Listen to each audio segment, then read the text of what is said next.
अपने विचारों पर ध्यान दो, क्योंकि वह तुम्हारे शब्द बनेंगे। अपने शब्दों पर ध्यान दो, क्योंकि वह तुम्हारे कर्म बनेंगे। अपने कर्मों पर ध्यान दो, क्योंकि वह तुम स्वयं बनोगे। गलती उसी से होती है जो मेहनत से काम करता है। निकम्मों की जिंदगी तो दूसरों की बुराई खोजने में खत्म हो जाती है। इज्जत इंसान की नहीं होती है, जरूरत की होती है। जरूरत खत्म तो इज्जत खत्म। बोलना सीखिए, वरना जिंदगी भर सुनना पड़ेगा। उड़ने में बुराई नहीं है, आप भी उड़ें, लेकिन उतना ही जहां से जमीन साफ दिखाई देती हो। सिर्फ वो लोग आपकी परवाह करते हैं जो आपको तब भी सुन सकते हैं जब आप चुप होते हैं। चिंता उतना ही करिए जितने में काम हो जाए, उतना नहीं कि जिंदगी ही तमाम हो जाए। आप अपने शब्दों को चाहे जितनी भी समझदारी से बोलिए, लेकिन सुनने वाला अपनी योग्यता और अपने मन के विचारों के अनुसार उसका मतलब निकालता है। यकीन करो, जो तुम्हें भूल चुका है वो भी याद करेगा। बस उसके मतलब के दिन आने दो। कहानी जिंदगी की यही है कि इसमें मनचाहा किरदार नहीं मिलता। जिंदगी तो अपने दम पर ही जी जाती है। दूसरों के कंधों पे तो सिर्फ जनाजे उठाए जाते हैं।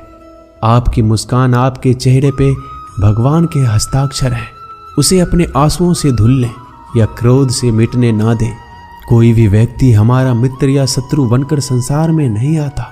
हमारा व्यवहार और शब्द ही लोगों को मित्र और शत्रु बनाता है। जो व्यक्ति हर वक्त दुख का रोना रोता है, उसके द्वार पर खड़ा सुख बाहर से ही लौट जाता है। जिसके पास उम्मीद और आस है, वो जिंदगी के हर इम्तिहान में पास है। हर कोई अपना नहीं होता, और यही सच है। कितने अजीब है ये जमाने के लोग। खिलौना छोड़कर जज्बातों से खेलते हैं। महान दिमाग विचारों की चर्चा करता है, औसत दिमाग घटनाओं की चर्चा करता है, और छोटा दिमाग लोगों की चर्चा करता है। अहंकार ना पालिए जनाब, वक्त के समंदर में कई सिकंदर डूब गए। इन 5 जगहों पर हमेशा चुप रहना सीखिए। पहला, जहां आपके शब्दों की कोई कीमत नहीं। दूसरा, जहां बोलने के बाद आपको पश्चाताप ना करना पड़े। तीसरा, अगर आपके बोलने से किसी का दिल दुखता हो। चौथा, अगर आप गुस्से में हो, क्योंकि इंसान गुस्से में बिना कुछ सोचे समझे कुछ भी बोल देता है। और पांचवा, जहां आपको समझदारी से कोई सुनने वाला ना हो। किसी का कष्ट देखकर अगर तुम्हें भी कष्ट होता है तो समझ लेना तुम्हारी आत्मा में परमात्मा विराजमान है। सिर्फ सुकून ढूंढिए, जरूरतें कभी भी पूरी नहीं होती। जिंदगी में सारा झगड़ा ख्वाहिशों का है।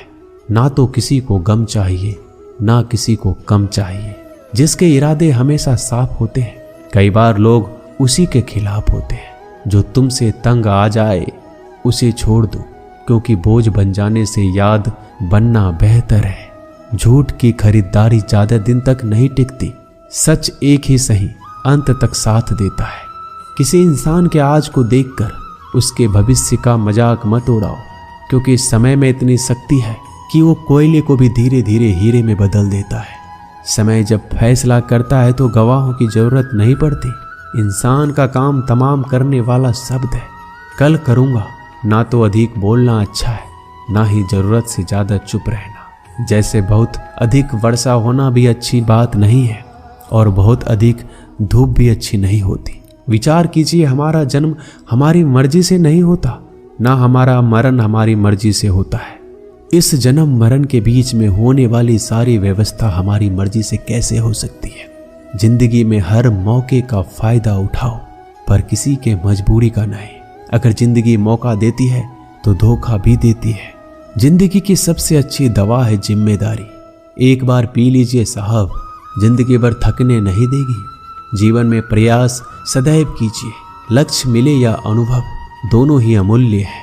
जिंदगी में तकलीफें तो हवा के झोंकों सी होती है, जो आती है और चली जाती है, पर ये जब जब आती है तो सभी के नकाब उतार कर जाती है। जो आपने सोचा है जरूरी नहीं कि वो मिल जाए, मगर जो भगवान ने सोचा है वो आपको जरूर मिलेगा।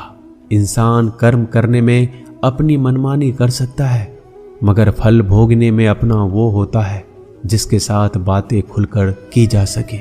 ना कि संभल कर मनुष्य अहंकार और गलतफहमी के कारण महत्वपूर्ण चीजों से दूर रहता है। गलतफहमियां सच नहीं बताती और अहंकार सत्य को देखने नहीं देता। अगर आपके साथ जिंदगी खेल रही है तो आप निश्चित ही एक बेहतरीन खिलाड़ी होंगे। जिंदगी का काम है ठोकर मारना, बिखरना है या निखरना है ये तो आप पर निर्भर करता है। आज तुम्हारे जीवन में कितनी मुसीबतें हैं इससे कोई फर्क नहीं पड़ता। फर्क पड़ता है तो बस इस बात से कि तुम उसका सामना कैसे करते हो। मनुष्य को इस संसार में जो भी मिला है उसमें उसको खुश रहना चाहिए। जो नहीं मिला है उसके लिए दुख नहीं मनाना चाहिए। इंसान ने जितना उसके लिए सोचा है भगवान ने उसके लिए उससे ज्यादा सोच कर रखा है। इसलिए कभी भी किसी चीज के बारे में चिंता मत करो। प्रभु श्री राम ने घर में विरोध सहा है, कान्हा ने भी समाज में बहुत सहा है और यह आपके साथ भी होगा।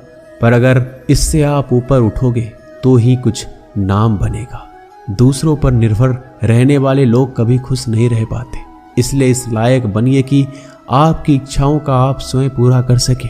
एक गांव में आग लग गई। आग बढ़ती जा रही थी। गांव वाले अपनी जान बचाने हेतु इधर उधर भाग रहे थे। एक चिड़िया ने इस दृश्य को देखा और अपनी चोंच में पानी भरकर आग बुझाने का प्रयास करने लगा। वो बार बार अपनी चोंच में पानी लाती और आग पर डालती। जब गांव वाले ने चिड़िया को आग पर पानी डालते देखा तो उनमें भी जोश आ गया और बोला, अगर ये चिड़िया प्रयास कर रही है तो हम क्यों नहीं कर सकते। सबने प्रयास किया और आग बुझ गई। ये सब एक कौवा देख रहा था। उसने चिड़िया से कहा कि तेरे पानी डालने से कुछ होना तो था नहीं, फिर ये क्यों कर रही थी। चिड़िया ने कहा, मेरे पानी डालने से कुछ हुआ या नहीं हुआ, लेकिन मुझे गर्व है कि जब इस आग की बात होगी तो मेरी गिनती आग बुझाने वालों में होगी, तेरी तरह तमाशा देखने वालों में नहीं। एक बार एक किसान अपने खेत में काम कर रहा था। खेत में काम करते करते किसान की घड़ी खो गई। कुछ साल पहले ये घड़ी किसान को उसके पिताजी ने दी थी, इसलिए वो घड़ी उस किसान के लिए बहुत कीमती थी। अब किसान सब काम छोड़कर घड़ी ढूंढने लगा, लेकिन बहुत देर होने के बाद भी वो घड़ी नहीं मिली।